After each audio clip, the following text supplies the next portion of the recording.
বর্তমানে এই যে বাংলাদেশে যে বৃহৎ জঙ্গিগুলা রয়েছে এই মুহূর্তে, যাদের নেতৃত্বে, যাদের সরাসরি পৃষ্ঠপোষকতায়, যাদের সরাসরি চাওয়াতে দেশে খুন ধর্ষণ থেকে শুরু করে প্রত্যেকটা নৈরাজ্যের পেছনে যাদের পরোক্ষ কিংবা প্রত্যক্ষ অবদান রয়েছে, তাদের মধ্যে ব্যারিস্টার ফুয়াদ অন্যতম। এই নামটা আমি গতকালকের ভিডিওতে বলতে ভুলে গিয়েছিলাম।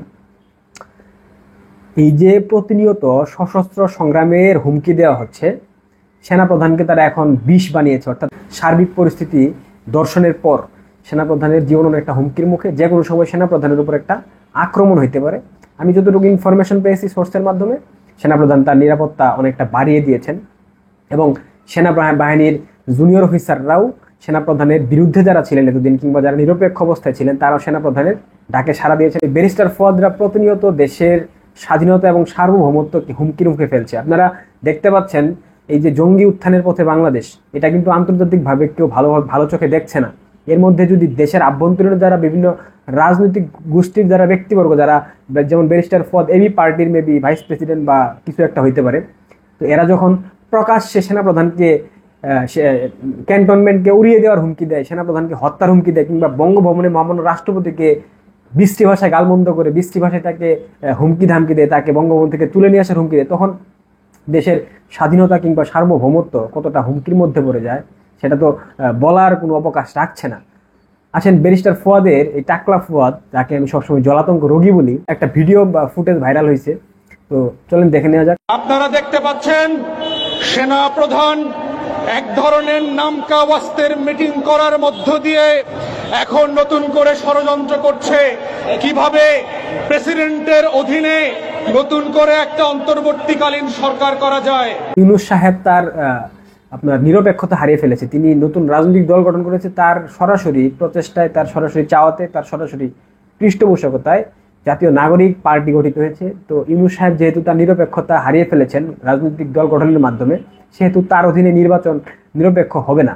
তো সেই জায়গা থেকে সেনাপ্রধান চাইতেই পারে নতুন একটা তত্ত্বাবধায়ক সরকার, যেহেতু অন্তর্বর্তী সরকার বাংলাদেশের সংবিধানে কোনো শব্দ নাই সংবিধানে অন্তর্বর্তী সরকার নামে, সেক্ষেত্রে তত্ত্বাবধায়ক সরকার ব্যবস্থা যেহেতু সংবিধানে পুনর্বহাল হয়েছে, সেক্ষেত্রে একটা নতুন তত্ত্বাবধায়ক সরকার গঠিত হয়ে সেটা নির্বাচনের আয়োজন করবে, সেটা তো ভুলের কিছু না বা দোষের কিছু না সেনাপ্রধানের।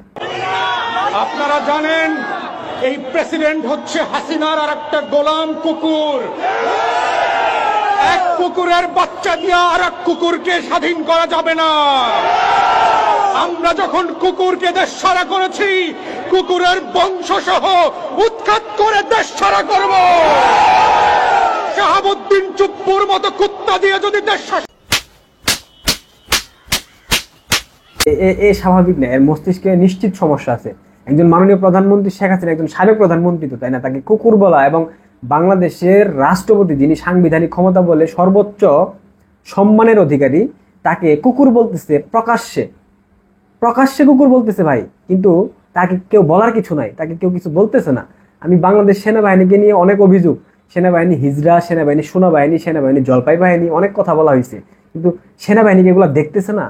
একটা মানুষ সেই দেশের স্বাধীন দেশে সার্বভৌম দেশের রাষ্ট্রপতিকে কুকুর বলতেছে প্রকাশ্যে, এটা তো রাষ্ট্রদ্রোহিতার শামিল। চিন্ময় দাস প্রভু যদি গেরুয়া রঙের পতাকা উত্তোলন করার কারণে তাকে জেলে ভরে দেওয়া হয়, তার যদি জামিন মঞ্জুর করা না হয়, তাকে আইনি সহায়তা দেওয়া না হয়, তাহলে ব্যারিস্টার ফুয়াদরা প্রকাশ্যে রাষ্ট্রপতিকে কুকুর বলতেছে, এগুলো কি দেশদ্রোহিতার শামিল না? তাহলে এদের কেন বিচারের আওতায় আনা হচ্ছে না? হবে না, কারণ এই সরকার জঙ্গিদের সরকার। ইউনূস হচ্ছে গিয়া জঙ্গিদের রাজা, জঙ্গিরাজ ইউনূস। দুরভিসন্ধি করা হয়। সেনা প্রধানকে বলছি, আমরা লক্ষ লক্ষ আবু সাইদ বুক পেতে দিয়ে ক্যান্টনমেন্ট উড়াইয়ে দেব। কি বুঝলেন? লক্ষ লক্ষ আবু সাইদ দিয়া ক্যান্টনমেন্ট উড়াই দিবে। ভাই, এটা কিন্তু কথাটা খুব ছোট্ট একটা কথা, কিন্তু এটা তাৎপর্য অনেক বড়, আপনাদেরকে বুঝতে হবে। ক্যান্টনমেন্ট উড়াই দিবে, আপনারা বুঝতেছেন? একটা দেশের সেনাবাহিনী সে দেশের স্বাধীনতা সার্বভৌমত্বের প্রতীক। বাংলাদেশের স্বাধীনতা সার্বভৌমত্ব রক্ষার দায়িত্ব বাংলাদেশ সেনাবাহিনীর। তো এরা সেনা ক্যান্টনমেন্ট, ঢাকার যে সেনা ক্যান্টনমেন্ট, সেটা উড়াই দিতে চাচ্ছে। আপনারা চিন্তা করা যায় কত বড় ধৃষ্টতা। তো এদের স্বাভাবিক নাই যে মানসিক প্রতিবন্ধী, এর মস্তিষ্কে বিকৃতি ঘটেছে 5ই আগস্টের পর থেকে। একটা উগ্রপন্থী আইএসআইয়ের, এটা আমি জানি, আমার কাছে তথ্য আছে।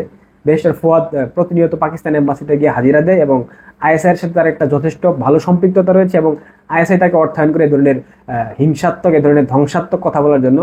সে যে ব্যারিস্টার, তার ডিগ্রিটা কি অ্যাকচুয়ালি সত্যি না মিথ্যা নাকি ভুয়া, সেটাও আমার এই মুহূর্তে সন্দেহ হচ্ছে, যেটা প্রমাণ করে দেখা উচিত। এবং সেটা লন্ডনে গিয়ে ব্যারিস্টারি পড়েছে নাকি সুইপারগিরি করেছে সেটা নিয়েও যথেষ্ট সন্দেহ আমার হচ্ছে। একটা ব্যারিস্টার, একটা সুস্থ মস্তিষ্কের মানুষ এভাবে একজন রাষ্ট্রপতিকে কুত্তা বলতে পারে না। এইভাবে পাবলিকের সামনে একদম জনসম্মুখে এসে ক্যান্টনমেন্ট উড়িয়ে দিবে এই ধরনের কথা বলতে পারে না। এটা আসলে যায় না ভাই। এগুলা কি ভাই, এগুলা দেশে কি হচ্ছে? আমার সেনাবাহিনীর প্রত্যেকটা সদস্য থেকে শুরু করে প্রত্যেকটা শ্রেণীর অফিসারদের প্রতি উদাত্ত আহ্বান থাকবে, ইতিহাস কোনোদিন কাউকে ক্ষমা করে না, আপনাদেরও ক্ষমা করবে না। আপনারা যা করেছেন 7 মাসে সেটা ভুলে যান, ভুলে গিয়ে বাংলাদেশকে একটা স্থিতিশীল একটা স্বাভাবিক রাষ্ট্রে পরিণত করেন। বাংলাদেশের আইন শৃঙ্খলা, বাংলাদেশের জঙ্গি তৎপর জিহাদি গোষ্ঠীগুলোকে চিরতরে নির্মূল করেন, বাংলাদেশকে একটা স্বাভাবিক বাংলাদেশ বানান, বাংলাদেশের মানুষকে শান্তি দেন ভাই, শান্তি দেন। এদেশের মানুষ গত 7 মাস যাবৎ জীবন মৃত্যুর সন্ধিখানে লড়তেছে, একটা অশান্তির মধ্য দিয়ে যাচ্ছে, এদেরকে শান্তি দেন। নইলে এদেশের মানুষ যদি একবার ক্ষিপ্ত হয়ে যায়, আপনাদের কপালে অনেক দুর্গতি, অশেষ দুর্গতি আছে, বইলা দিলাম, অশেষ দুর্গতি আছে। আপনারা সংখ্যায় কতজন আপনারা কিন্তু কুলাইতে পারবেন না। এই ব্যারিস্টার ফুয়াদের মতো জঙ্গি জলাতঙ্ক রোগীদের থেকে বাংলাদেশকে মুক্ত করেন। আপনাদের কাছে উদাত্ত আহ্বান, আপনাদের কাছে করজোড়ে অনুরোধ। দর্শক সবাই ভালো থাকেন, আর যদি ভালো লেগে থাকে অবশ্যই আমার চ্যানেলকে সাবস্ক্রাইব করে দিবেন। ধন্যবাদ।